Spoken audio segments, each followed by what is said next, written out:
இந்த பதிவை கேட்டுக்கொண்டிருக்கும் நல்ல உள்ளங்களுக்கு உங்கள் சுவாமிநாதன் ஜோதிடரின் அன்பான வணக்கங்கள். இன்றைக்கு நம்ம யூடியூப் சேனல்ல கார்த்திகை மாதம் சோமவார சங்கபிஷேக தரிசனத்திற்கு இத்தனை சிறப்புகளா இந்த பதிவின் மூலம் தெரிந்து கொள்ள போகின்றோம் மக்களே. அதற்கு முன்னாடி நம்ம யூடியூப் சேனலை யாரெல்லாம் சப்ஸ்கிரைப் பண்ணியோ சப்ஸ்கிரைப் பண்ணுங்க, ஷேர் பண்ணுங்க, லைக் பண்ணுங்க. இப்ப பதிவுக்குள்ள போயிடலாம். இறைவனிடம் அருளை வேண்டினாலும் பொருளை வேண்டினாலும் சங்காபிஷேகம் செய்து வழிபட்டால் அது நிச்சயமாக கிடைக்கும் என்பது நம்பிக்கை.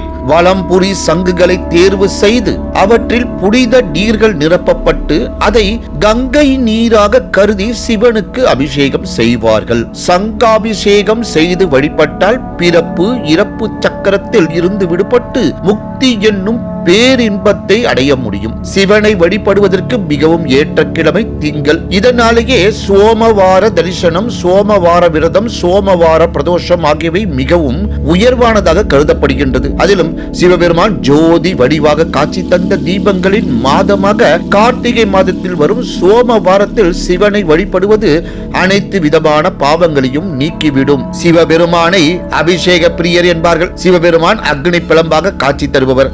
அதனால் அவரை மனதையும் உடலையும் குளிர்விப்பதற்காக பக்தர்கள் பலவிதமான பொருட்களால் சிவனுக்கு அபிஷேகம் செய்கின்றார்கள் என்று கூறி இந்த சிறப்பான ஆன்மீக பதிவை நிறைவு செய்கிறேன். நன்றி, வணக்கம், வாழ்க வளமுடன்.